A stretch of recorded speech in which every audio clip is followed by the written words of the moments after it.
Welcome to Bogside Chats. My name is Matty Pesk. I am joined tonight by Guy Kid. Guy, how are you? Well, I need to mute the YouTube that's also on, so I just had an echo of "Welcome to Bogside Chats" in my ear. But other than that, I'm doing great. Excited to talk some PvP alpha. Very good. I feel like I'm hearing the echo there. Okay. Tonight we're very excited. We're going to be talking PvP. I am hearing an echo still. I'm losing my mind. Did you do the same thing I did? Yep, I did the same thing you did. Muted? Okay. Starting off the stream right. Starting off the stream, great. Tonight we're going to be talking PvP speculation. We got some new alpha from the team. And to join us, we have a very special guest. I'm very excited. Rising star in the community, if you will. Wowee. Wowee, how are you? How's it going, boys? I'm doing good. Great. We are super pumped to have you in here. If our followers or listeners don't know, Wowee has been printing up a little, what do you call it? Like a speculation sheet or a cheat sheet? Super spec sheet. Super spec Nice. Speculation's that's sort of a little bit of a long word. yeah. Breaking down all the alpha leaks that they've been giving about the PvP classes and skill trees. So we're pumped to talk to him, and also I'm pumped to talk to him because almost everything that he wrote in his sheet is like aligns with everything I've been saying for the past few weeks. So I'm justified here in everything I've ever said. So I'm excited. Try my best. So before we get into the PvP stuff, we have some housekeeping up top here. We have some giveaways for Fight Club, right, Guy? We do. We're gonna end the stream with our last Fight Club tourney. I think got up to 25 people. So we're gonna do a Gen 1 giveaway where we've got our Archer Thief pair that we'll finish the stream summoning with that. But I don't know. Franz was like tossing eggs left and right when we were doing raffle prizes for a couple different things. So I think we have 2 egg sets to give away. Egg sets, all 5 of them? So one's going to be 2 eggs, and then another one's going to be 4 eggs. Damn. So this first wheel of names that we have. Hold on, let me give you the. I already clicked shuffle stuff. So like. We don't know how you got on this list, but Dreadshots, you won. Dreadshots, you won 2 eggs. Congratulations. I'm going to remove you. But as far as kind of what got people on this list, I don't know. But Franz sent it to me. So I'm just going to trust that he's right. So Franz was running this, and he can't make it tonight. He's not feeling too well. But he told us these are the giveaways and these are the lists. So we're just going to give them away. Yeah. So Dreadshots, you've won 2 eggs. Congratulations. And this next one will be for 4 eggs. Amazing. And that's to Alex the King. Very good. I'm assuming this is related to Fight Club. I'm like 90% sure. I think it is too. I think it was for I know we had a couple different tournaments. So I think they're for different tournaments that we did that Alex actually had a pretty good running. I think he finished top 4 in one of the tourneys. Whoa, nice. All right, very cool. So those are 2 eggs, and we're going to do a summon at the end of the stream, right? That's the plan? Exactly. So we've got another wheel of names with 21 in it. That will be for a summon at the end. And you have that summon like queued up? Yeah, we'll do it live.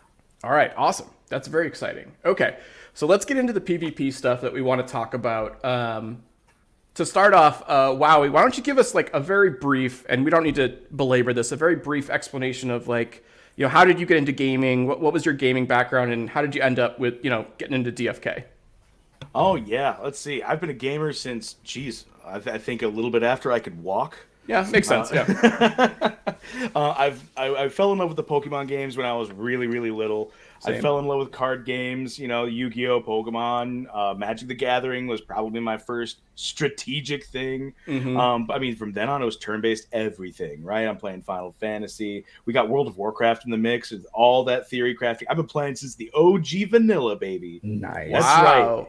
Guy, can you say that guy? Guy's a years. WoW guy too. I came on board Burning Crusades, I think. So I was close, but Hey, not that's close quite enough. OG. Yeah. Yeah. That's when the game started to get a little more fun. Yep. But yeah, I mean, I've been competitively playing games just like what DFK is going to become for years and years and years. Not to name drop certain gacha games, but out of all of them, I'd say the best one's probably Epic 7. It's exactly like this. It's a 4v4 team building, ability building kind of deal. And climbing the ranks on that was everything to me for years. So I'm bringing, like I said in my sheet, tens of thousands of hours of experience when it comes to strategizing team building. Very cool. Very cool. And then how did you get into DFK? Just because it was similar, or anything in crypto? You know, did that spark your interest, or? I've been into the markets for a long time, and Yeah. the fact that I was just getting to the hump of like, okay, this is getting to be a grind in this Epic 7 game, and Yeah. I wanted something new, and this was crypto, and it was just looked like, all right, this is gonna be a perfect pairing. I can actually make money and feel good and have fun, and it just evolved from there. I've been a part of the community for over a year, but really only contributing for the past couple weeks. Yeah, no, like I said, been hitting the community by storm. We love it. I like I said, I love your sheet because I feel like it, you know, backs up everything I say, so I love it. But that's very cool. I'm glad you're on. So let's move on from that. Who cares? Let's get into it. I do want to start off and say something because this. So Grady and Rock were talking about this, and wow, you were on the stream with them. You know, this is not financial advice. I don't think anyone should rely on what we're going to say right now. We all agree this is wild speculation. You know, we don't know how the game's going to work out. You know, there's still so many details to come. Now, that being said, I don't think you should ignore all these drops that are coming out. And if you think you have a cool idea based on what they have, I think you should jump on it. I think that's the beauty of blockchain games, of like, there is this risk inherent in it, but you could it could pay out later. So don't rely on this and don't expect what we're going to say to make you millionaires, but also don't ignore it because like it could work out, you know? I don't know. That's my weird kind of, PSA. I don't know if you guys have any thoughts on that. Oh, yeah, no, I completely agree. I believe everyone in DFK right now is early. We're all early. But with some of the information that's coming out, some of us might be a little bit earlier. Yeah, exactly. I don't want to sit back and be like, well, we'll see what happens. You know, I don't want to jump too soon. Like, no, that's how you lose.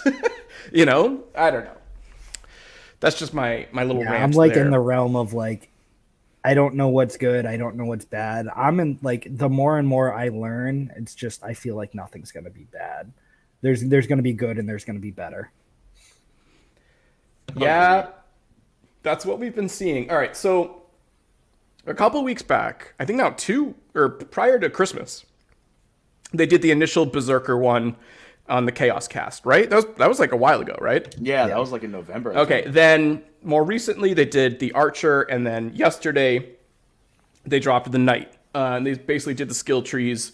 And then also with that one prior with the Berserker, they also did all the genetic traits and stuff like that. And we've gone over a lot of those things already. I think what we really want to talk about now is sort of advanced strategy based on what we know so far. What can we build? What can we create based on what we have?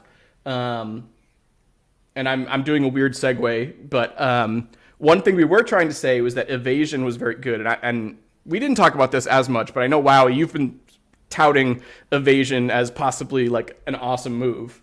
But we got an update from Hubert in the chat. I asked him a question about this. Can everybody read that? I don't know if people can read that, but this goes to sort of like how the game will be played in general. And we talked about a lot of this with Bob Nothing, saying how there'll be like multiple rolls. There'll be an initial roll of like, did your attack land? And then if it did land, did you evade it? And if you did or not evade it, did you block it? And there's going to be like multiple like levels to that.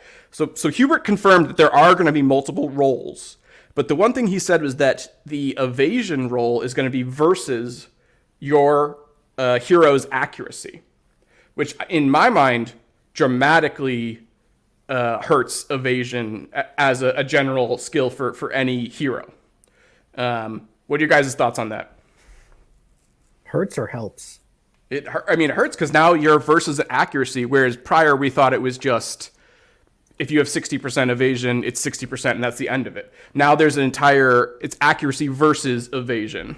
So how I look at evasion is, did your attack land? And I think that makes evasion more valuable in the sense of it's either 0 or hit. So like successful evasion, you can avoid 100% of all potential damage coming in. Whereas blocks and critical chances might happen more frequently, but all you're doing is mitigating damage versus completely removing the damage. Okay, so I 100% agree with you, other than this new thing Hubert is saying, is that your that evasion is only dependent on a counter roll of the other hero's accuracy. Whereas block is just your block. There's no counter roll. Do you understand what I'm saying? And so I think that is going to make the evasion. Hero has buffed accuracy. Exactly. That's going to work counteract to your evasion. Mm-hmm. But how many? Therein go. lies like an interesting, almost kind of hero dynamic in the sense of archers could be good counters to ninjas because archers are super accurate and ninjas have really high evasion. But a ninja going up against a knight or a warrior or someone that doesn't have high dexterity, ninjas could do really, really well against those heroes because they could be avoiding almost all damage that comes up their way. Yep, I completely agree with that sentiment. It does obviously hurt evasion overall when we think about, how powerful is this mechanic going to be.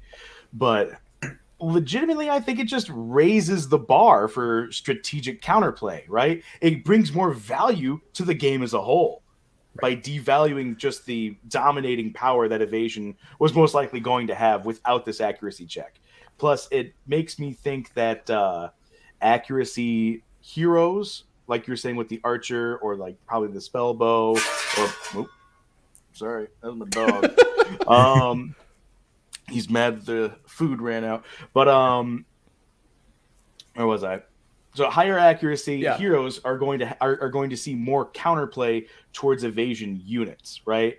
So we're going to have it brings a whole new dynamic of what is a tank now, right? Right. I can have evasion units as a tank, even if they're low health or low defensive, that is good against a certain group of heroes or classes. And then I've got my physically dominating tanks that are just mitigation, right? And then I probably have magic tanks that are good at mitigating magic damage or evading magic damage specifically, right? So I think that's a super interesting idea. Sorry, keep going.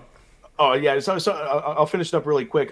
As much as I think that the accuracy check does devalue evasion, it adds such a wide variety of counterplay and like this really nice rock, paper, scissors thing we're going to be getting with tanks, which I have not seen in a long time. Right. I think the idea of quote unquote like an evasion tank, I think is super fun because most likely we're looking at like ninjas, maybe thieves. We don't know for sure like how they're going to do it, but hypothetically those are classes that are DPSs, so you could have an all DPS team with an evasion tank. I think that would be such a cool build, because you wouldn't have that traditional knight warrior big beefy guy up front. You would have literally a ninja or a thief, and I think that'd be a wild kind of build if evasion was that prevalent and that strong. Which is what I was thinking. Like I looked for those double foresight heroes. I looked for those immediately when I understood what evasion was, because I think that's those passives are excellent for a quick hero, agility hero, Oh yeah, I scooped up a double foresight paladin immediately. Paladin, that's interesting. See, I found it was a thief archer with double foresight, and he was a rare, so I was pumped. Because I think it's going to be like those high agility ones that really benefit the most, Oh, definitely. I think luck's going to play a huge role in it as well. See, for evasion, you think? Yeah. And why? Just because it's kind of like it's nowhere else to go with luck. Right. So I think like luck's going to be kind of a catch-all when it comes to certain Yeah. stats. It's going to go into critical. It's going to go into evasion chance. It may even end up going into block chance.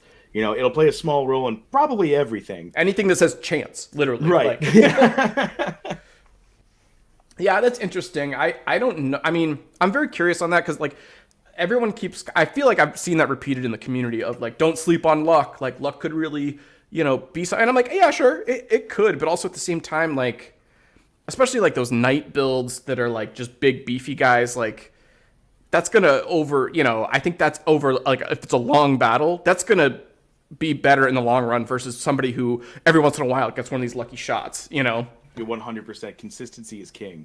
Yeah. Yeah. All right, Just guy, what are you pulling up here? Yeah. kind of looking at evasion a different way too. Of this implies like a lot of your hero stats you have control over.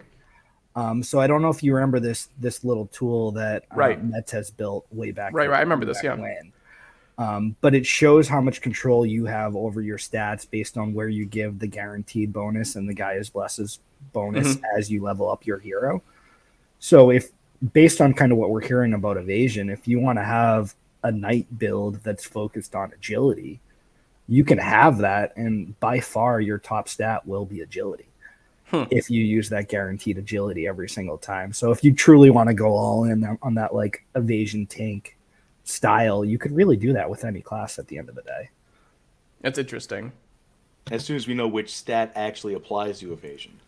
True. I mean, I have to guess that we're imagine. making the I assumption think it's a on formula that's like 80% agility, 20% luck. I mean, I know I was downplaying luck, but like I do think it'll be part of it, you know. But I think it'll be more heavily towards the agility, right? It has I mean, to be. fingers crossed. It would make more sense, but giving so much weight to agility because it already affects speed, and speed is super important. I know. Like that might be too much of a master stat. That's true. Well, I mean, I think, and the guys get mad at me because I reference D&D almost every stream, and they're just like, stop talking about D&D. But you know, dexterity in Dungeons and Dragons, I think, is overpowered. oh, because hold on. Breaking news. What? Workhorse just gave us the secret on evasion. What? Look at comments. Well, I was Hold bring it up. up. I was gonna say bring it up. Evasion is I'm based a entirely on guest how good. Wow. All right. Stop talking. Stop what we're doing. You got me, Workhorse. My heart skipped a beat for the first 3 words. That's great.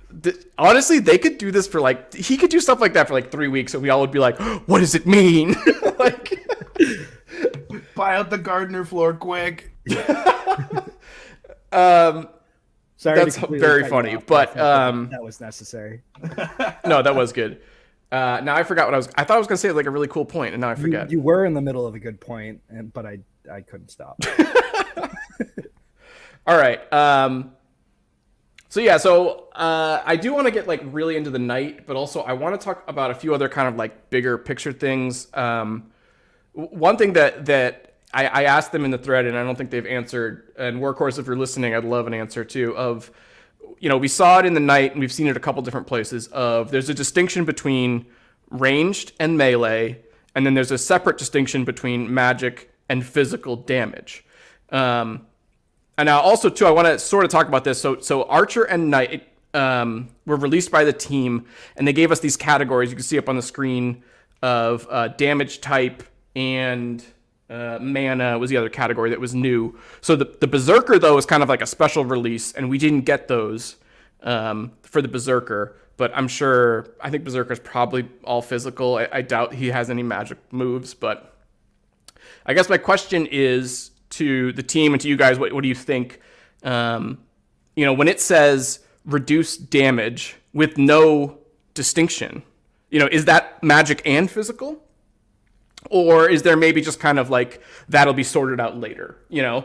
Because I think there definitely are these different, there's ranged, melee, magical, physical. I think that's confirmed. But the idea of, you know, is it a catch-all when it says reduce damage? I think the Knight has a lot of stuff like that.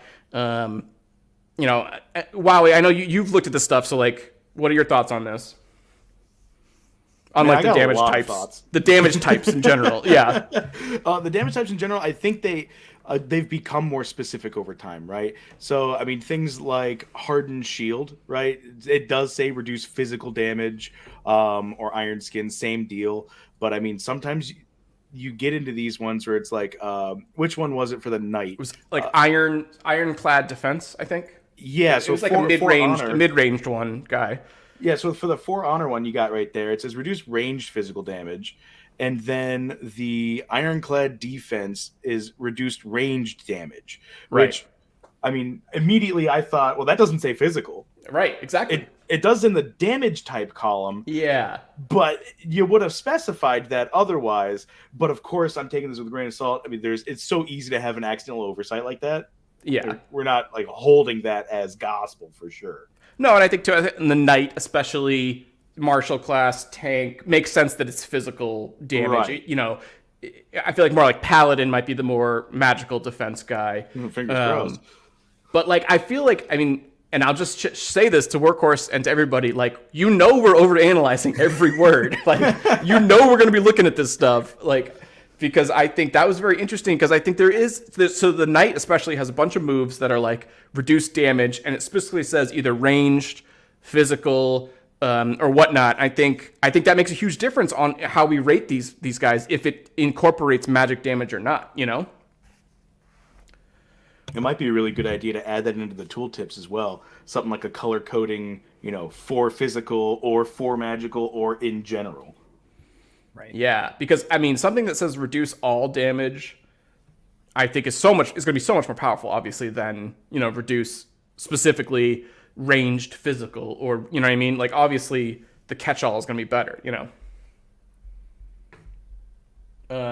All right, that was a little rant I had. I guess there's no more comments on that. That one. So all right, I do want to talk about the Knight, because I think there's a lot of very powerful moves that the Knight has. I think there's a possibility, if you build an endurance-based Knight that literally cannot take damage the way some of these moves sound. So Guy, if you could scroll back up to like the first few. I mean, I do love the super move, and we could talk about that too. But if you look at the iron, like go through the iron moves, they're almost all endurance-based boosts to either defense or boosting the like endurance in general. My voice kind of cracked there. But like there's some that are like endurance times endurance, and like just, you know, layering on top of each other. I think there's a build here for a Knight that is just this absolute wall that will take like no damage. Oh yeah, if you go full which almost, iron, I mean, it sounds, I mean, I'm being dramatic, but like it sounds insane in some of these ones. it sounds exactly on brand too. Right. Yeah. Sorry, I was taking a sip there, but I think it's interesting because what's the Knight's endurance growth? It's like 75%, right? It's one of the highest, isn't it? Yeah. It's either 75 or 70 plus, I know. Wow. I'm pretty Computer's sure. taking a slow time there, Guy. What's that? Your computer's going slow. Yeah, figure it out. 75. You Yeah, nailed it. 75. Which I think the Legionnaire is 80. So I think Legionnaire is possibly more. And then it's the advanced, I think Paladin is probably 80. And then Dark Knight, I think, is up there too.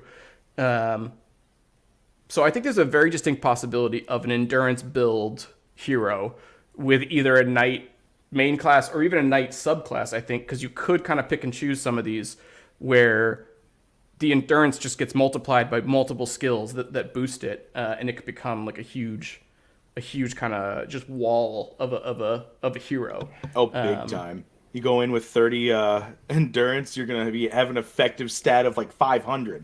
Yeah. Well, that's a good question though. I think that we should ask. So there's a bunch of them, and that say X times endurance, and there's one specifically that says X times endurance, and then if you have the combo, that X means endurance. So it'll be your endurance times your endurance will be the bonus. Now, there's been some chat and some talks about what these X's mean. You know, they're sort of, Workhorse has said they're like redacted, you know. But like, I have to assume that they're numbers, right? I mean, is that crazy to think that? Oh, they're 100% gonna be. Right, but I mean, so if it's X times endurance, if it's like 2 times your endurance, right? And then the skill says if the combo, you get your endurance times 2 times your endurance, right? Like that I'm just trying to wrap my head around these numbers here. This is going to be an insane number. Yeah, they're most likely going to do numbers like 1.25 times. Right, okay. Yeah. Just to like keep it in the realm of reality, but still, I mean, there's so many stacks, there's so much multiplying going on with the Iron Tree that it just there's no way you could just rein it in to the point where it's not ridiculous. Yeah. And I think we've said it a couple different ways. I think you can really just build a pure tank knight.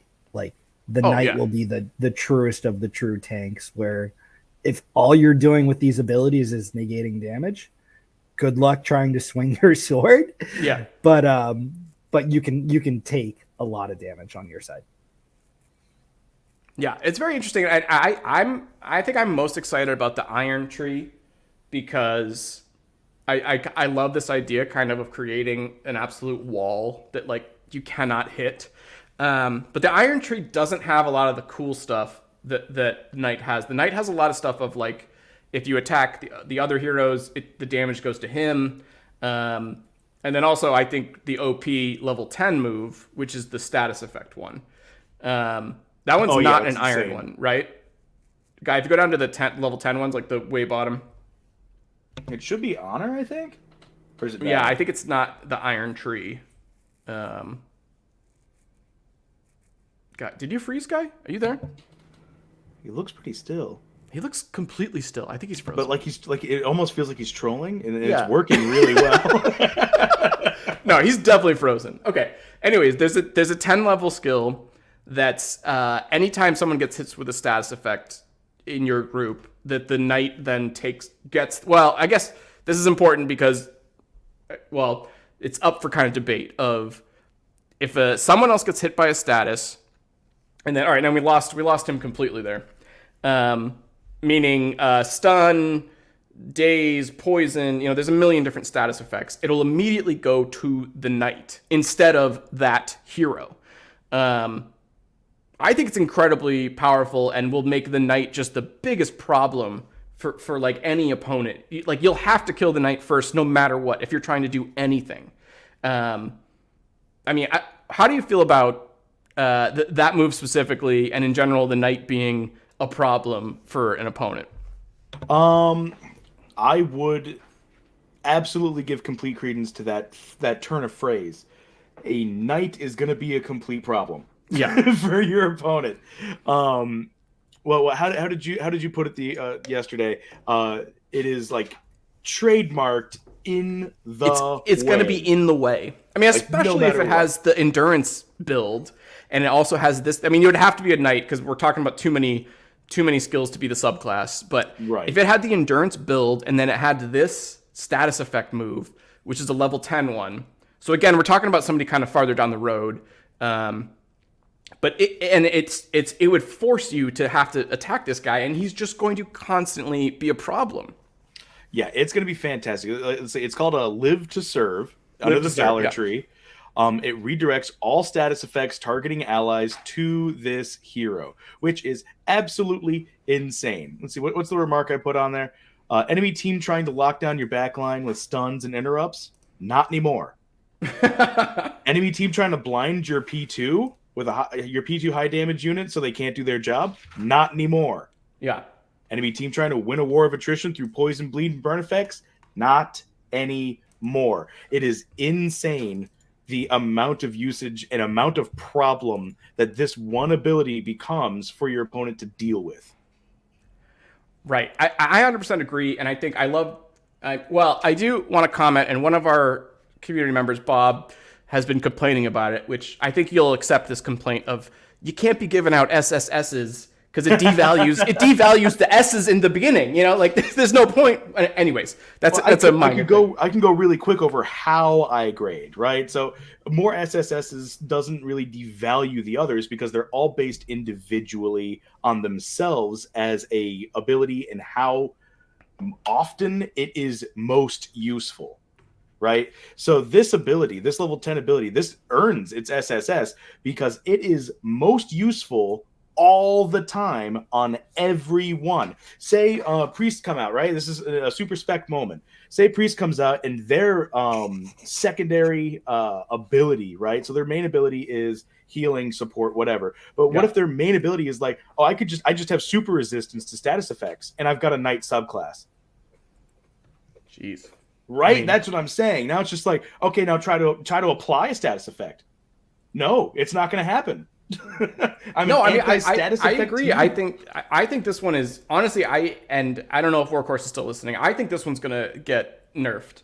I can't imagine this. Just the only reason I say that is because there's so many status effects, and that seems to be, especially with like the traits and a lot of these skills, is that there is a focus on, quote unquote, fucking with your opponent based on the statuses. Like that seems to be one of the strategies that they're trying to suggest to us, And if there's one move that this one class has that can just make that void, basically, I mean, obviously temporarily. There's more, there's nuance to that, I know, but like that seems way too strong, but I mean, I don't even know how you would necessarily nerf this. Maybe, I mean, because I'm assuming this is just forever. It's a passive skill, so this is just there constantly as long as your knight is alive. This is just a problem that the whole fight is going to have, right? There's no limits to this. There's no turn it on, turn it off. It's just on always, and you got to kill the knight. That's basically it, So I feel like they're going to be going with a common theme, right? Especially with these 10 cost ultimate abilities, which is going to be, this feels way too good. And it's going to be like that on every single class. Everything's going to feel overpowered, which is exactly what you want from this kind of game. It's going to be bonkers, and it's going to be crazy good.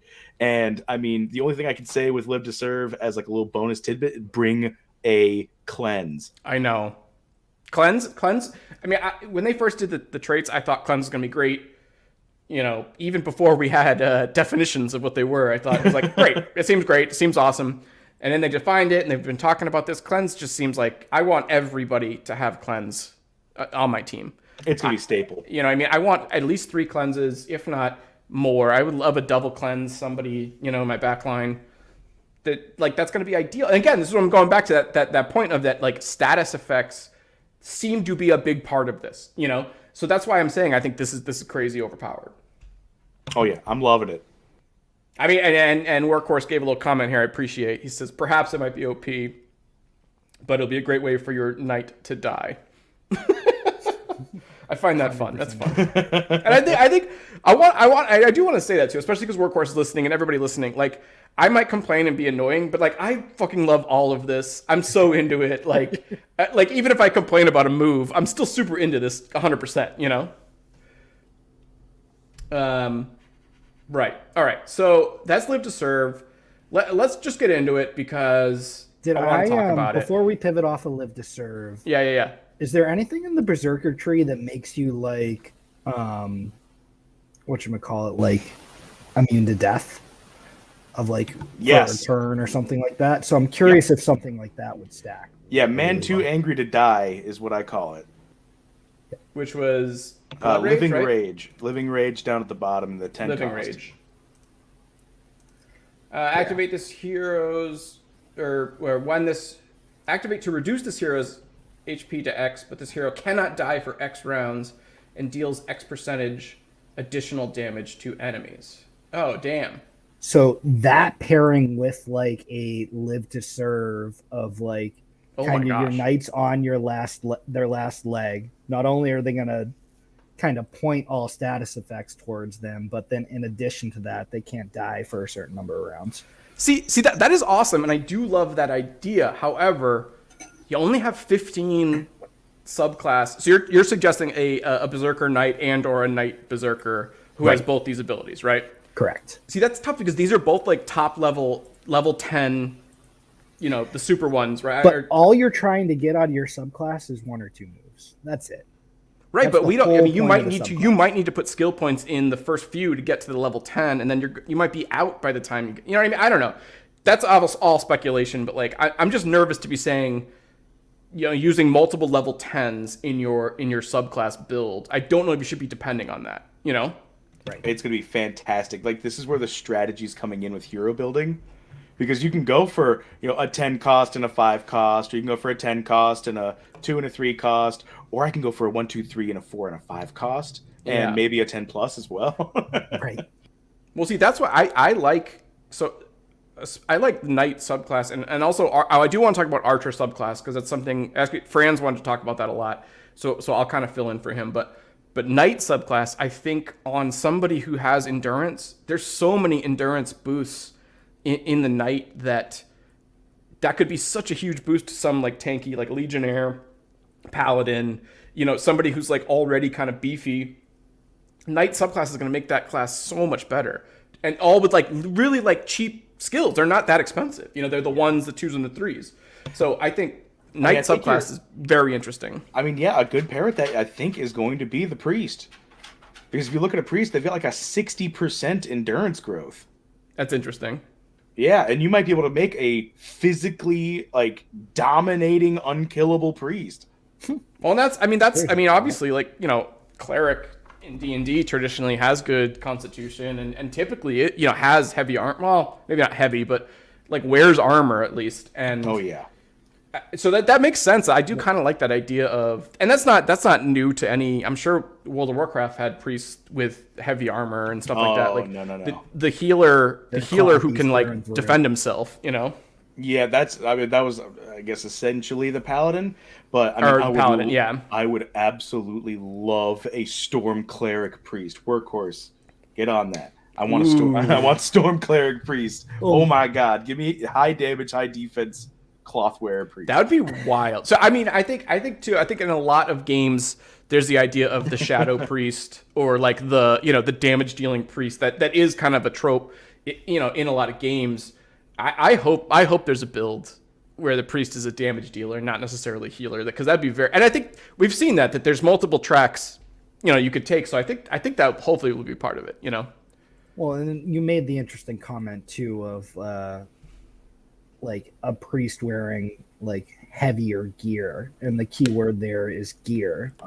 We don't even know what equipment's going to look like and what that does to all of these stats, and like. Are you going to need certain equipment for certain abilities or anything like that? Probably not. But would items and certain weapons come with potential abilities as well? I would love that. Oh boy, Workhorse loves being a battle priest. Storm cleric all day. Oh baby. Yeah, I think that's a good point. And there was a comment. I don't want to get into it because it's like it will open up a rabbit hole. What are we doing now?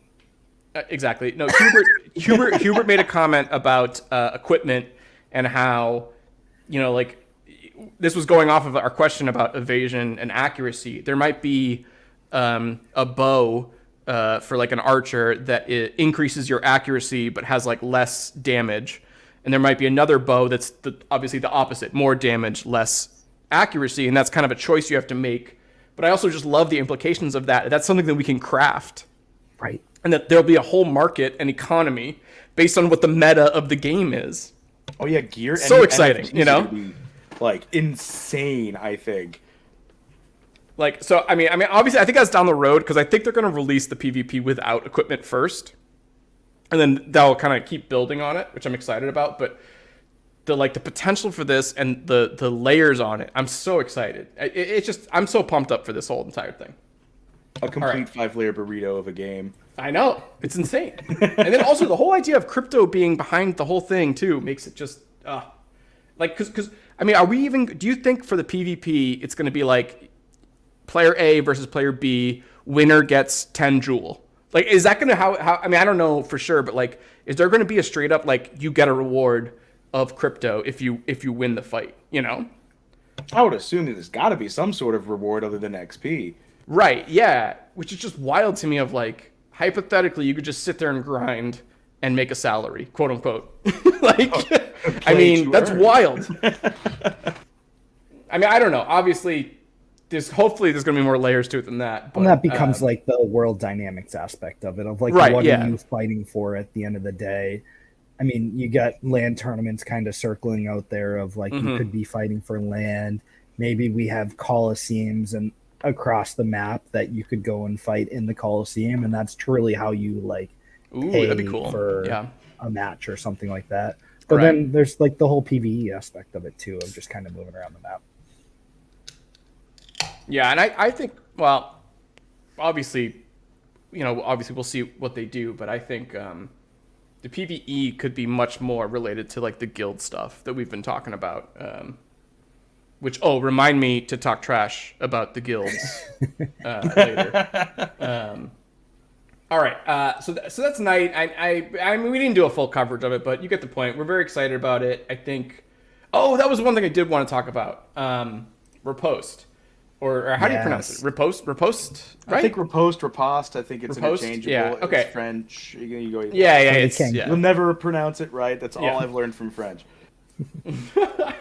So riposte was one of these skills. When I first saw it, I was like, oh, that sounds cool. But I think it goes, especially with like ethereal and the banish, where I'm like, there's no way that these are going to be in every battle. These are kind of rare like events when they can do them. Although riposte maybe not as much. But the idea that where do you have it here? How do you have it? You It That categorized should be it under a differently. mechanic. Where'd you put it? It should be under 8/18. Mechanic. Oh, there we go. Okay. So if the target receives physical damage, mitigate X percentage of it, and then deal it back to the individual. I love this. I think it's great. It's in D&D. It's a fighter move. I think you get it around level 4 or 5. It's very cool, and it's so far this is the only instance of it we've seen is this one. It's only just one move that the knight has.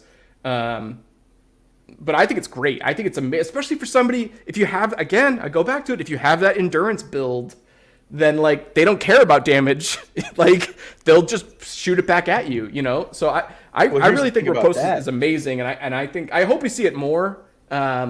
But I think like that move is amazing for, especially if it's a subclass. You can get that in a subclass. I think that'll be so nice. All right, think about this, right? One of my favorite combo so far that I've seen has been Knight Archer. Interesting. Okay, because I was going to say something similar. Get the riposte from the Knight and flick shot from the Archer. All right, flick shot is what level is flick shot? 10. Okay. See, again, this is what I'm talking about. Of like level 10 is going to be hard, but I see what you're saying. Where is it? A little up. I think it's Flurry. There we go. So whenever your hero receives damage, deal damage to the source. Oh my god, it's like a built-in riposte. Spike shield, baby. You go the full iron route up to the riposte, damage reflection, and then you get this one as well. And this is based off your strength, right? This is based off of your basic attack, yeah. Rather than their basic attack mod. So it's something you can actually control. Oh, that's interesting. As a reverse damage tank. Oh my gosh. That is wild. See, all right, so I also like flick shot a lot.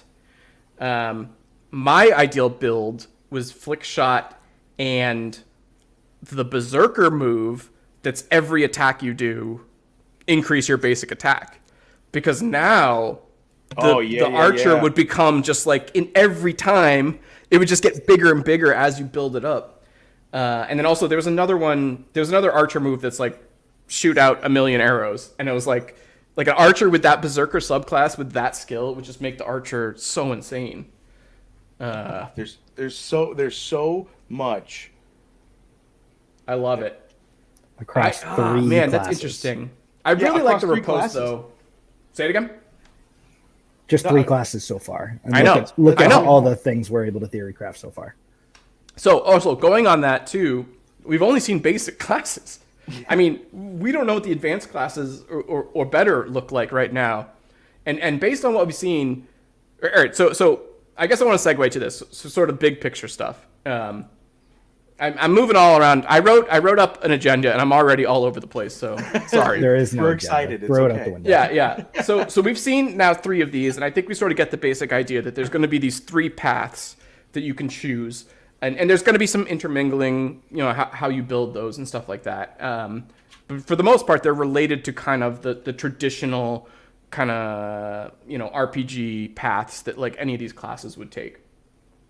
So like having that in mind, I feel like you can kind of envision a little bit of what we're going to see in the future. And it makes me so excited for some of the higher level classes. I think Dark Knight especially, there's so many different paths that like they could give.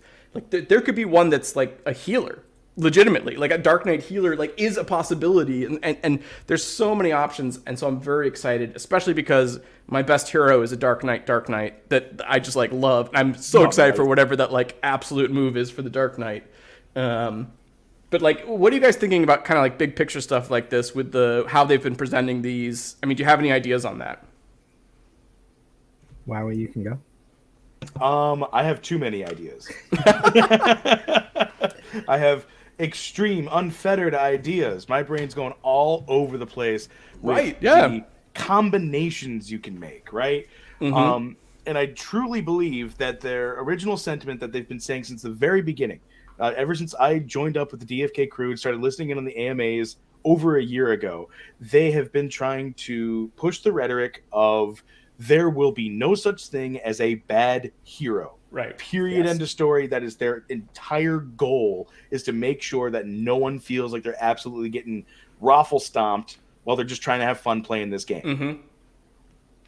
Mm-hmm. So I think in big picture wise, I think that's exactly what they're going for. That's exactly what we're going to get. And we're going to have probably one of the most balanced PvP turn-based games on the internet.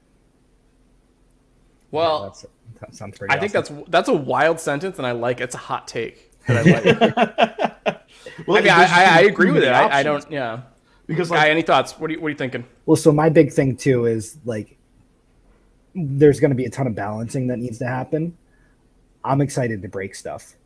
As well as I'd be curious, kind of as we were just talking through the whole like there's no bad hero. I'd almost be curious of tournaments that are like you need to bring a ninja, a knight, and an archer, and the tournament's going to be everyone with those three classes. And then you just have people that are just kind of like micro-analyzing those builds of those heroes. You could honestly run tournaments like that where you have a ninja, a knight, and an archer, right? But each one of them can have their own subclasses and builds that way. Oh, yeah. It's like, that's so cool. That's so much fun. Like, which of my ninjas am I going to bring? Right. Yes, because all of us have multiple ninjas. Of my thousands of ninjas. Yeah. Hey, if you talk to Grady. Anyways, right. I do want to ask, though, going back, because you said you played a lot of the Epic 7. Wowee. Oh, yeah. I wouldn't click on pictures. It is as... Yeah, it's fine. I've been in the gaming world. I'm aware. I guess my question, though, is did they... And because we've seen it now, and I'm giving you a little bit of time to think about your answer, but you know, we've seen Riot has like the multiple like tiers and kind of like the setup for the MMR and stuff like that. Did Epic 7 have something like that? And whether or not they did or not, what would you like to see in terms of something that they would set up where there were tiers, you know? Yeah, no, that's a really good question because there's a couple different paths you can take when making a PvP system like that. Like, do you stick to MMR? How do you calculate MMR? Is it on an individual basis? Is it on a team basis? Is it on the heroes I've used basis? Yeah. The way that the way that it happened in Epic 7, just real quick, was people who participated went up in rank almost period, up to a certain point where everyone started to become much more equal, right? If you took a break, you got D-ranked, depending on how long your break was. And then... so activity was kind of activity rewarded or promoted, at least. Yeah. And obviously, it was 100% like gear-based and, you know, how'd you set up everything and what kind of combos you come up with. But that wasn't until, like, way later into the ranking system, right? So you grind your way through, like, the lower ranks, and you're basically placed wherever your gear gets you, and then you have to get through on your strategy. So it's like a maintain kind of deal, and the seasons were pretty short. The seasons were like 2 or 3 weeks long, and then you get rewarded with, you know, currency, and then you get to the whole, you know, online. And season to season, did your gear carry over, or was it like a full reset every season?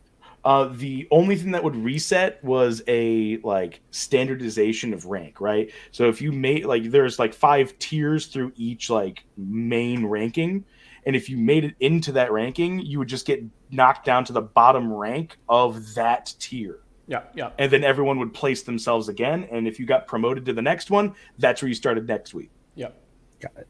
Riot has a little bit, I mean, obviously different because it's not based on seasons. Well, they do something based on seasons, but the same thing idea of like once you're in gold, once you're in silver, there's like 4 within that one. Right. And etc. Yeah. Yeah, so you don't lose everything on Yeah. the season reset. And no, you got to keep your gear the entire time, because if you didn't, you'd get, wrecked. But Yeah. Well, and that's super interesting though, because in a game like that's not crypto based, that gear is not an NFT and you don't own that gear. No. So hypothetically, they could just be like, no more super swords for you guys or whatever, like, yeah, I'm going to tell you with right this now, game, you can't do that, If I could liquidate my account in that game based off of like the value relative to everybody else, it'd be worth so much money. Oh, I'm sure. I'm sure. Like, what's your WoW accounts? Right, Did and you ever that's debate exactly- selling them? Did you but ever that debate was- it? Well, that was the interesting thing with WoW, and that's why I asked the seasons question. Is every single expansion, like you literally could have been like grinding the top raid for months and had like the top tier items that were like 1 of 10 in existence, and then next expansion that comes out, that you literally go through the first quest and your new gear is better than your super epic gear from last season. Yeah, gotta love that power creep, man. Oh, it was brutal. It's what was it? It was like how the new Star Wars did it, right? It was kill the past. Yeah. Or forget the past, Yeah. kill it if you have to. It's exactly like that. See, well, and also too, I mean, I'm excited about it, but also it makes it incredibly difficult for the devs here to do this, and I think, and this is my speculation, and this is going to be a bold kind of thought. It's going to upset a lot of whales. I think they're going to hold the level cap so that we all can kind of catch up and be at an equal 20. You think that's what they'll do I think they're going to hold right now, and it's going to piss off a lot of whales who spent a stupid amount of money getting their heroes to level 20. But it makes sense to have us all at a relatively equal. You know what I mean? Like to introduce PvP right now, there'd be a few people who would just dominate. Right. And I think they're going to let us all catch up to level 20, which might piss off a few people, but also I love it because I think that's a great, I think it's great if we all start kind of level-ish. I know there'll be some advantages, obviously, but you know what I mean? That's most likely what the level 10 profession quest is going to be. It's just going to be a real quick catch-up. I mean, how long does it take to get to level 10 on a profession quest? I mean, you're level 3 or 4 by then. I know. Which is I'm so excited. I don't want to say this because and I appreciate Wowee what you do because you're very much like I want to put this out to the community. I want everybody to have it. But at the same time, I'm like, dude, these are like all my theories. Like everything you say is exactly what I've been thinking. So I went out and I found a rare ninja with double leadership, and I'm so excited about him. Oh, that's gonna be so good. I know, but like you're just touting leadership and telling everybody all my secrets. I found this guy like a week ago, and I was like, holy shit, this is amazing. Like I was so pumped, and it was like super cheap. I feel bad for whoever sold him because he didn't realize. Whoever sold him did not realize what he had. And I mean, I've been scared the entire time because I think I sent my initial like draft of this sheet with just the berserker and the active traits or the active passive traits on it. I actually sent it over to Workhorse and Sandwich Punch in the very beginning. I was like, I want to get your thoughts on this, but I'm kind of nervous to release this because I do not want to disrupt the market. And I feel like people are going to take fair, yeah. I don't know. I think while I do love this and I love doing our videos, I don't know how much it affects the market of like the community talking about stuff, Right. And I was just like, you know what, I might as well. Yeah. The whole point is for the community. You know what I mean? Right. Like, totally. Yeah. I want to make sure everyone has a fighting chance. Period. End of story. I mean, I came in last December, and I knew virtually nothing for months and months and months. Yeah. So I mean, I just want to give everyone like at least a catch-up device for playing the game, and not so much the tokenomics portion, but like I want to be playing against good people, man. I don't want to be going into duels and just facing the same three people over and over and over again. That is an interesting statement, because I don't know if our viewers are aware that you yourself, Wowee, have committed to the Primetime Guild. And the Primetime Guild has been looking for challengers. And the Adventures in Defikingdoms Guild has accepted the challenge for a Fight Club Guild v Guild War. Oh, the call out. I'm very excited about it. So it's happening. It's happening pretty soon. Primetime, which I don't even know the guy's name. He goes by Primetime. That's just his name, but it's also his guild. Like Yeah, I mean, that's what I know him as too. Yeah, great. Yeah. So Primetime has said he's setting it up because he wants to do it on his Twitch, which will be super fun. But it's going to be Guild v Guild. So the Bogside crew is part of Adventures in DeFi Guild with Raph and Neindorf and a whole bunch of other really cool people. So shout out to all of them. And also, if you guys are interested in joining our guild and probably Primetime, I don't know. I guess I should say that. I don't know. But check out the ADFK Discord. There's like tons of details about how you can join up with us and be part of the guild wars. Yeah, it's gonna be a lot of fun. I mean, we're all just here to help out everybody else anyway. So no, totally. I'm excited for friendly rivalry between guilds. I think that'll be super fun. Oh, big time! Especially when Land comes out and then we're gonna be fighting. I know. I'm so excited. All right, cool. I had something else. All right, we have a summon still to come, right? Ooh, Guy, is that correct? We do. I had one more thing I wanted to say that was like. So I'd be curious, really as you're looking through your sheet, so Wowee, traditional builds are of course like heals, DPS, tank, and 3v3 everyone's naturally going towards, all right, I need a healer, I need a DPS, I need a tank. As you're starting to look at these skill trees, do you think you're going to go traditional route? Have you thought of going? Oh, great question. Kind of any other unique combinations of heroes? Yeah, no, that's a really good question. I am a firm believer of if one unit has one job, stack it. Stack it, stack it, stack it, stack it. Find a weakness, if you can, in your team and bolster it, right? So I'm going to go ahead and give everyone my top favorite pick, right, for a combination. And it is a Paladin Archer, like I've already stated. Interesting. Right? It's a Paladin Archer with, for budget build, it's double foresight. And this Paladin Archer is going to have Shroud. Now, we've had one ability that got leaked on the DFK Discord months and months and months ago of the Paladin that was called Blessing of Justice. And what that ability did was, while the Paladin channels, the enemy team can only target that Paladin. Mm-hmm. And the bonus of Shroud on top of that gives it more evasion chance. So they have to target it, but it has higher evasion. Right. It's one of my absolute favorite combos I've seen so far. And with that, I could still afford Flick Shot. Well, that's actually interesting. I was going to say that because we've been talking about the subclasses. What can you afford? But that we talked about this too on your Twitch stream, which, by the way, I should support. You're doing a Twitch stream, and by the way, next time you do it, give me a call. I'll come in and be your sidekick. I would love to do that.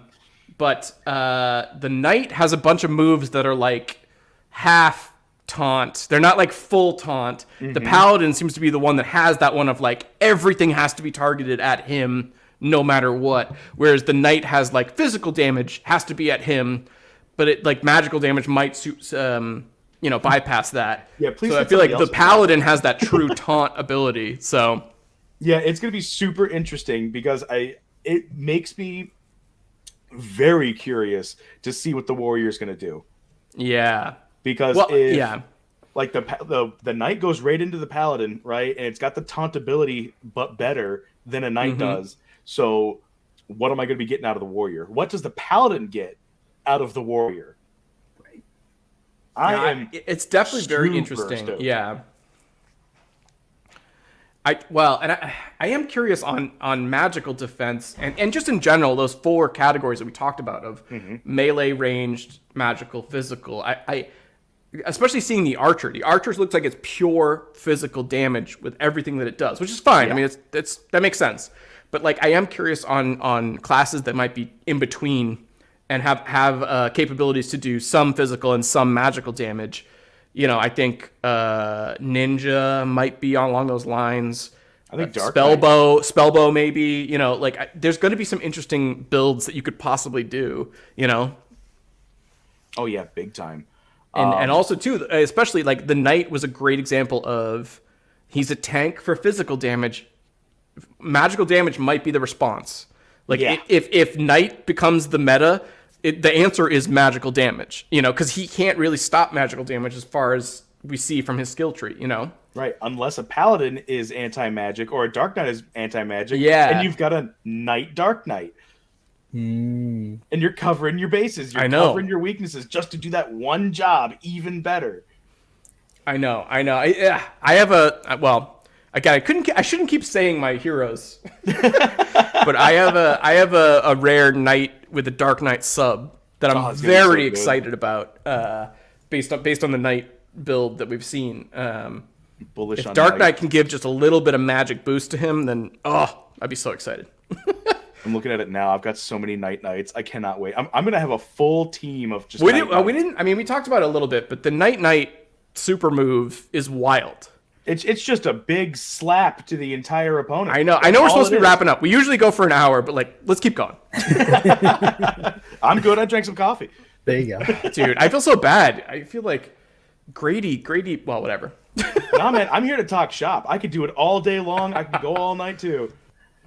All right, so the super knight move, which again, Workhorse, we're going to need a name for. I mean, you've been calling it capstone, which I kind of like. Is there a name for like the super move?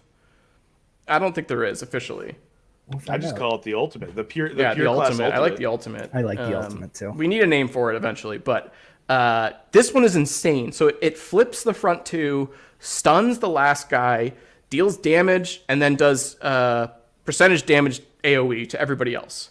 Or does damage. Is it officially P1 that it does the main damage to? Like, is that a defined thing? Yeah, so it deals damage to P1 and then a percentage of that damage to P1. You can't target that though. Is my question of like. Right. Yeah. Okay. And then it becomes exhausted afterwards, which who cares for a knight? Right. I don't care. Right. Yeah. I mean, if you really feel like doing something about it, cleanse it. Yeah. This is insane. It rearranges your opponent and then stuns the back guy, also dealing damage AoE. I think this is wild, and I think the huge part of this that we don't know. Now, I agree with your SSS is mana, which is they haven't talked about mana in any of these. I mean, like I love laughing at every one of Workhorse those again. names. Like if this costs like your entire mana bar, which like is possible for a knight, I'm gonna maybe downgrade it a little bit, you know. But also look at a lot of the iron moves. You can passive. build out all of the knight's abilities to be passive of them. I know it's Which possible. are my favorite things. I love passive abilities, man. If all I have to do is basic attack and then one real big super duper thing, Right. I mean, that's fun to me. I don't know why. No, I do think it's interesting, but I think and maybe for the knight this is a unique thing and it's great. But I think if most of these 15s, as I'm going to call it, as Workhorse said in his comment, most of these 15s, if they are your full mana bar, I'm going to have to be very, very impressed to use it. Now, the Knight, I am very impressed, and I think it might be worth it, especially because there's so many passives. I think this might be worth a whole mana bar, whatever that might be, you know? And maybe the Berserker as well, too. The Berserker one is wild, hypothetically, if it works out the way it works out. The Archer one, if it's my entire mana bar, for the Archer especially, I'm not excited to do it, you know? Now, granted, if it's less, if it's only a portion of my mana, then yes, 100%, it's amazing. But I think that'll be a huge decision in these level 15 ones of how much of a resource is it pulling from me to do them, you know? Yep. Yeah, that makes sense. And One other thing I've been thinking of as we're thinking through strategies and builds and kind of team compositions was I was curious if you could have 2 heroes in P1 and 1 hero in P2 Yeah. and kind of like double defend. But that kind of answers this question as No, well. no, they shut that down in PvP discussion. Got it. It's 1 per position. That's it. And so the One way per- this is positioned is the archers kind of just staggered in the sense of showing it's more of a visual thing. I think it's just to show it's different. Yeah. Yeah. I think it has to be 1. There has to be 1 in each position, and there can only be 1 in each position. I think that's a pretty much confirmed at this point. Yeah. That's what I'm and I big think this fan. kind of ability kind of confirms that too. Yeah, exactly. Also, though, something interesting. I don't know if you saw this, Wowee. One of the answers, again, another question that Hubert answered was, if somebody has that knight ability that's like you can't be pushed or pulled, that will stop if it's targeted at another hero. Do you follow what I'm saying? Like if he's P2 and the target is P1, if he has that ability, it stops the whole thing totally. Yeah, which ability is that one? It's one of the night ones. It's in Iron. It's one of my favorites. Oh man, Iron seeming more and more just like it's Geez, was it Iron? Iron Shield. Wrong bunch. This hero. Iron Shield. Yeah. The Can't be non-plus version. can't be pushed or pulled. Yeah, so the way this sorry. is written, if you have your knight in P2, that means your entire team is immune to push-pull. Yes. Because you can't move anyone at that point. Unless, workhorse, you can answer this for me. It's the come from behind, go to the front one. Yeah, I don't think positioning cyclical as well. Can I push 1 or can I push 3 or to pull then get to 3 1 and then to go push to them 1? all. But then also, well, that's interesting. Because would 1 go to 2 or would 1 go to 3? Yeah, exactly. Right. Like a Scorpion Mortal Kombat get over here move. Yeah. I like that example. Yeah. I think they'll flush that out eventually. You know, like I think it's fun to think about. I don't think it changes. It's the Knight super move is still awesome. You know, I'm not trying to. I'm nitpicking right now, but it's still one of the coolest moves that we've seen so far. You know. Oh yeah, it's just a complete slap to any kind of setup you put into your gameplay whatsoever. It's like, nope, forget that. Nope, you're done with that. Well, and especially again, I mean, if it's not the full mana bar, if it's even a percentage, and you can just bust out round 1, turn 1, and just do it, I mean, that is insane. Oh my god, big news. Big news. Positioning is confirmed. Why do we even... We're only going to get joke answers, I feel like. No, I like this. I think No, it's good. That's confirmation. But Yeah. the way he's saying it makes sense. It does it. P3 does not come to P1. Yes, Right. fair. I like it. I like it a lot. That's interesting. Yeah. Now, the only And one that makes sense. I mean, I think that's the way I would assume it was. Obviously, I think, you know. Well, and it's interesting too of like I've got a ninja with a knight class and throwing this iron shield on my ninja who will probably sit in the middle would be an interesting strat. That's great. Also Especially if they're if at- someone's trying to pull the ninja forward to kill him, like now he can't. Yeah, that's awesome. Right. But also looking at the ranges too, like I'm curious about my ninja and other heroes like that of can you even put them in the middle? Are a lot of their abilities going to be we just answered this too. He has to be in the middle. It's not if his abilities are range 1, that just means he can only attack the front on the other side. Right. Disregard all of that. Yeah, Well, I mean, I think people who are yeah. also curious. If you have a range of 1, it means you can attack P1 on the other side. If you have a range of 2, you can attack P1 and P2. If you have a range of 3, you can attack P1, P2, or P3. So, and an interesting note on that is that, again, because the Berserker thing that we saw was kind of like a sneak peek, it didn't have this category, right? Am I right on that? Right? The Berserker? Right. Yeah, it didn't have range, it didn't have mana, and it didn't have damage type. Right. So all we've seen is Archer and Knight, which is only 1 and 3. We've seen no skills that are range 2. And I would assume Archer some has of the 1. Berserker would have cleave.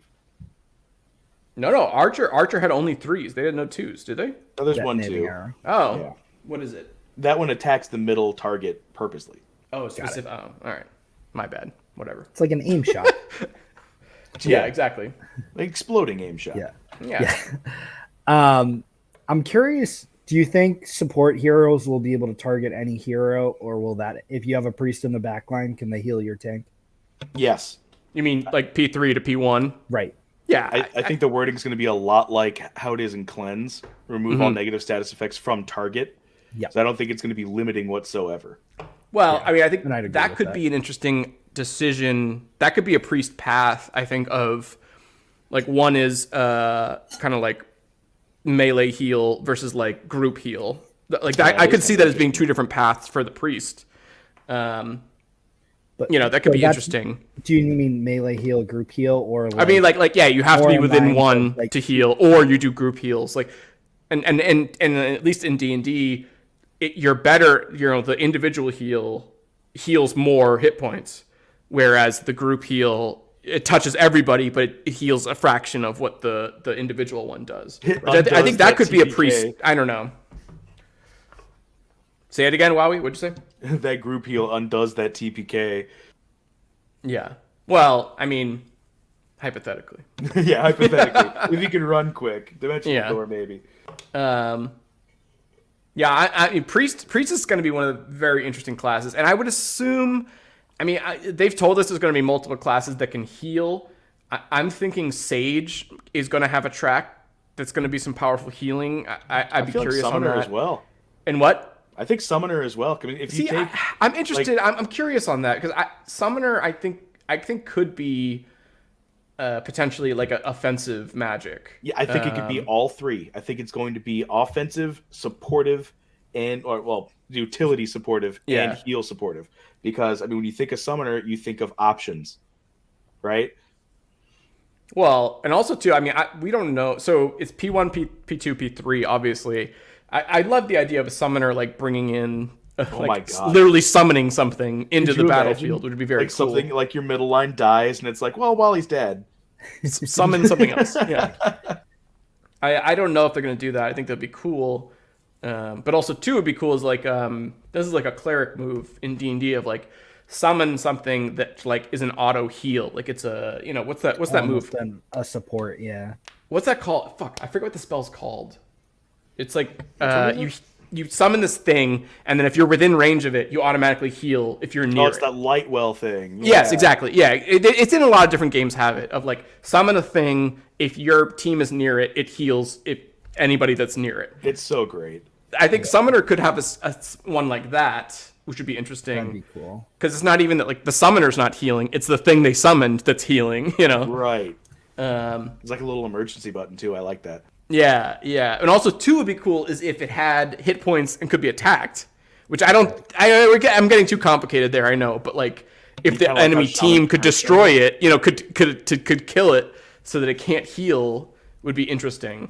So do you know the Shaman in Hearthstone? Yes. Oh yeah. The totems. Yeah, the Yeah. totems in Hearthstone. Where Yeah, they just have they're just wildly different in each one of them. They all have like a very small effect, but they're all effective. Yeah, and especially I remember. So how much did you play Hearthstone? A lot. I played a ton in Yeah. the very first year, and then I gave up on it. Man, that was ruining my paycheck. That's fine. Yeah. So I played it for 3 or 4 years, like way too much. I never got to legendary. I got to like rank 1 a couple times. Yeah, same. And that just like, and then especially like the season would end, and I'm just like I'm done. like Yeah, start after over almost 25. getting there. But I think they have a lot of interesting concepts in there in terms of like hypothetically, you could grind and become competitive. Yeah. Which I don't know if I see. It's going to be interesting with a crypto game like this, where all the heroes are NFTs. So like, if you're grinding, everyone else is grinding at the same rate. You can't really catch up hypothetically. Right, but I also think that gives an opportunity for market makers where, Oh, say, 100%. I've Yeah. had this team with this gear, and this is their win rate that I've run them through so far up to this place. I'll Yup. sell it to you. Oh my gosh, it's going to be insane. Oh yeah, it's going to come out as a crazy premium where you're buying a pack of synergistic heroes and gear. Oh, interesting. It's Holy like shit, it's gonna be here's your wild. onboarding pack. Yeah, Yeah. right. Which I actually wanted to talk about something like that because in games like this, they always have two problems that have never, ever, ever been solved that I've seen every single time I start one of these. And those problems are the starter pack and power creep. So, Never been solved.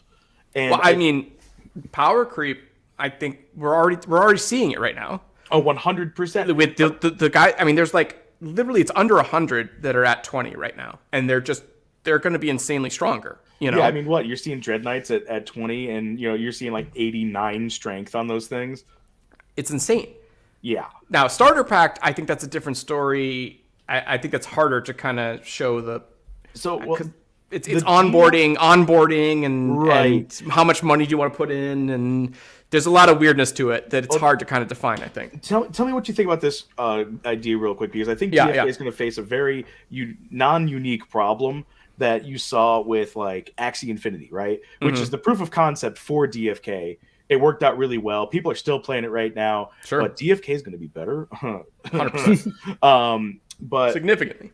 I tried to get into Axie just before DFK. And So talk to Guy here. He did it for a bit too. I think it Yeah. lasted like 15 days, but go ahead.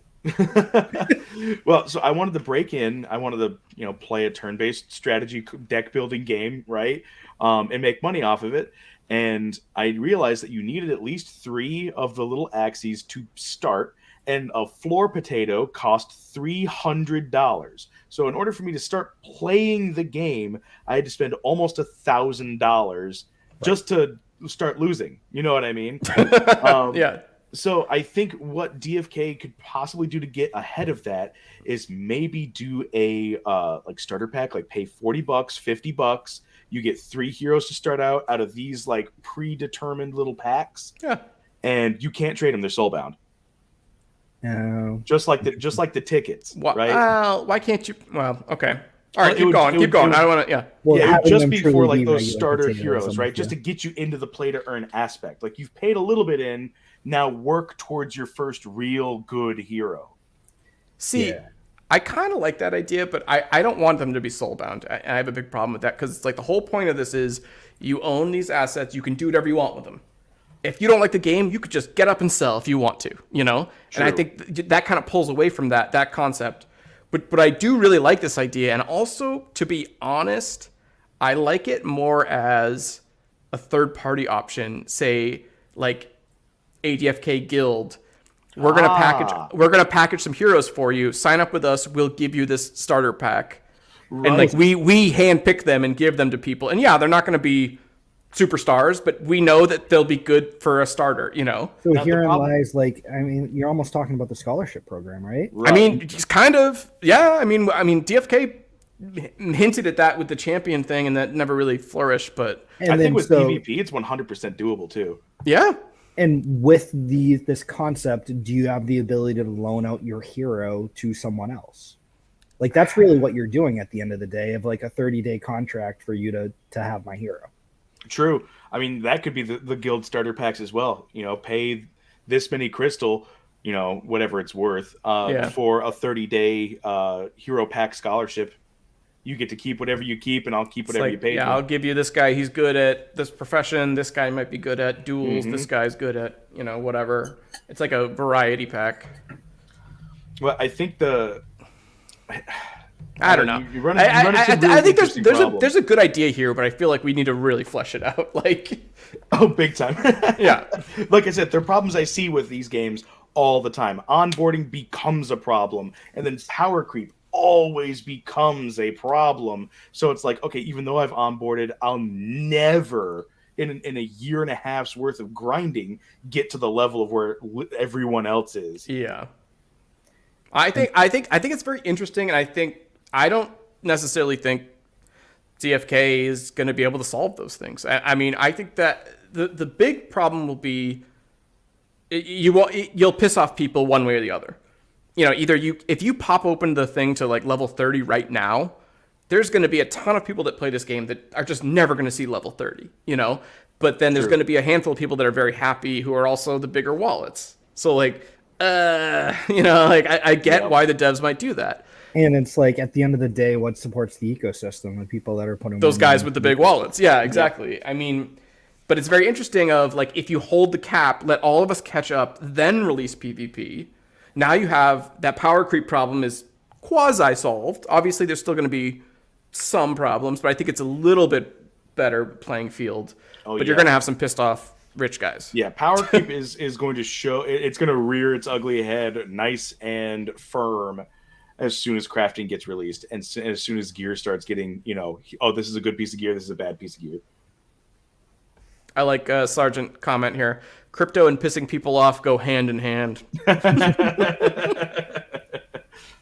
I mean, it makes sense. I think, and I think this community, and if you listen to Grady, he'll tell you the community is very smart. But I think this community is everybody's level-headed. Everybody knows what we're trying to accomplish, and I think people will understand if the devs make a decision. I think there'll be a couple of people that are upset. I think there certainly were some people upset with the decision on the like extending the locked jewel kind of thing. Yeah, that got some people upset. But in general, I think everybody is like, we're all in on this together. We're all a community, and we want to see this game succeed. So I think anything the devs do, I think everybody's going to be supportive. At least I hope. I think the devs are on our side ultimately. Yeah, exactly. All right, I think we've gone long enough. I don't want to Grady you and make you go 3 hours. Like I said, man, I don't mind. I'm here to talk shop. All right, so as part of a Fight Club tournament, we have a summon, right? We do. So this was for our most recent tournament that basically we said if we got over 20 entrants, everyone that was in the tournament got to participate in the Gen 1 raffle. So awesome. I've got all the names in here of everyone that Wait, was I in this? Did I get through this? You were, and we removed you because that's what we do for. You cut me out? You cut me out of this again? There might be a not Maddie in there. Maybe next time you should just register in the tournament as. That's fine. I'll redonate it. That's fine. All right, so we got a bunch of people that played Fight Club. We're giving away a summon that we're going to do right away, right after we spin the dice, right? Spin the wheel, whatever. I was debating which one to do first. I was going to ask you, but I already clicked. No, yeah, roll it first. And Tipsy 2. All right. Nice. Congrats. Let's see what Tipsy's going to get. So let's head over. So this is the Thief Archer pair you guys have, right? Yeah. Yeah, exactly. So we got a Thief Archer. There's one ability match with them too. Nice. I did throw the extra tiers in. Ooh, how nice of you. I'm debating whether to throw stone in, but I'm not feeling that generous. I mean, tiers are insane. Yeah. That was another. Actually, I will say, if you want details on like materials and arbitration, listen to Grady. Grady's the expert on that stuff. Like, he's a pro. Yeah. Oh yeah, man. He got going for I know like a good solid 20-30 minutes, and I was just sitting there going, wow, this is some insane info. No, when it comes to like materials and arbitration and the liquidity pools, fucking Grady's the expert at that. So we're looking for a Dark Knight here, right? Dark Knight with one advanced is what our hopes are, right? That's the goal. All right. And we got legendary, so we got a good chance at color too, which is nice. But yeah, Fight Club tourney was great. We've got these things called speed tournaments now that we're able to run the tournaments 100% in Discord, and we literally click a button and the entire bracket gets created. And we've added to really make the tournaments go fast. It's just once you're in a lobby, you've got 5 minutes to join. Otherwise, it's your opponent has the ability to kind of force surrender you, if you will. So every single round takes 15 to 20 minutes tops, and we're able to get through an entire bracket in an hour and a half, depending on how many players play. And we have a thief. Let's see some color. Uncommon. All right. What's the Scholar. Okay, Archer? Scholar subclass. Scholar art. Oh, interesting. And then let's see that advanced. Gene's perspective. Got Poison Blade, which is nice for the thief. For a thief? Yeah, that'd be fun. But we did get Thief Fisher, which is cool. Nice. So this will sell well. So let's go to Tipsy. Tipsy 2 was the one who won that one, right? Tipsy 2. Very cool. Congrats, Tipsy. Peep Yeah. that blue vitality. I'm telling you. Yeah. Don't That's say a I good didn't one. warn you. That blue vitality, that's going to be way more valuable in the long run.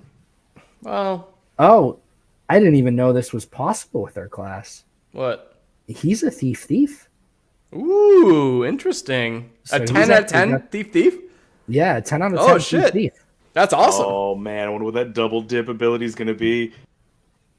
Yeah. Well, No, it's the recessive. Sorry. Wowee, the recessive. Oh, We're in the summonings game now, Wowee, but I'm with you. Sorry, I feel like that's what I love about this game. There's so many aspects. Like there's Grady with his like liquidity pools.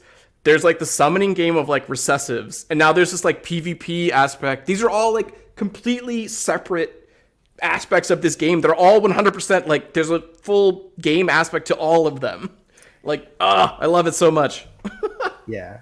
So he's got foraging, which could be good for the Dark Knight. So he pairs that with an archer. You get an 18%. a pure chance archer of too. That would of be like a Dark Knight. 22% chance, right? Yep. With the pure, 18 or yeah. 22%, Oh, that's excellent. which is That's a great nice. hero. But then you've got the vitality and the intelligence. Yeah, the which vitality. It's both interesting. great for Dark Wowee, we'll save that for another conversation because I'm not as hyped on vitality. I don't think. What's wrong with you?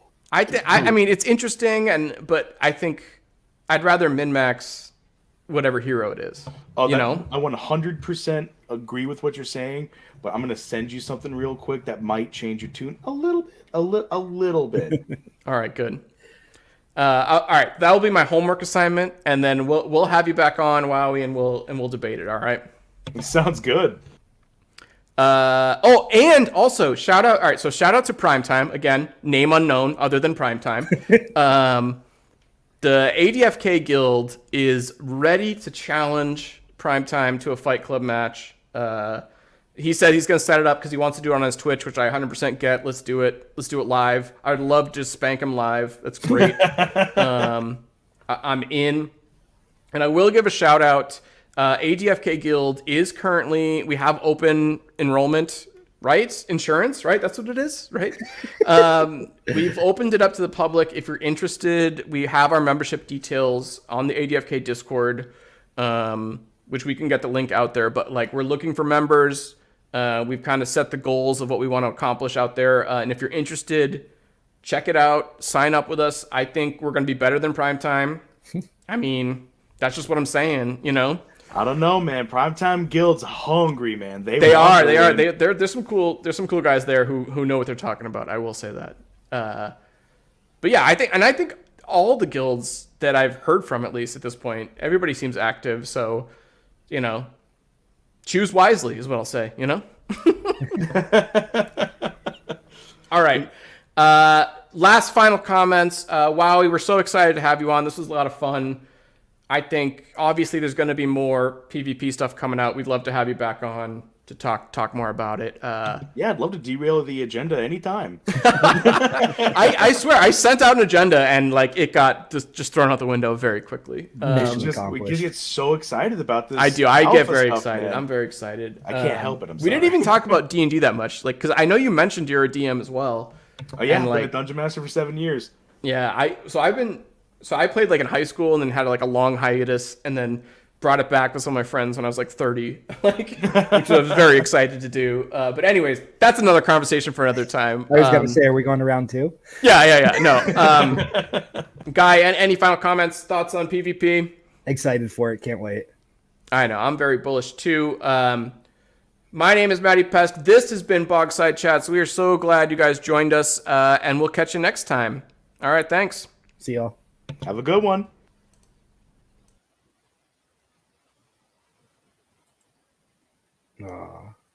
We're still live, by the way, Wowee. He dropped us instead of kicking us off stream. Gotcha. All right. So what we were saying about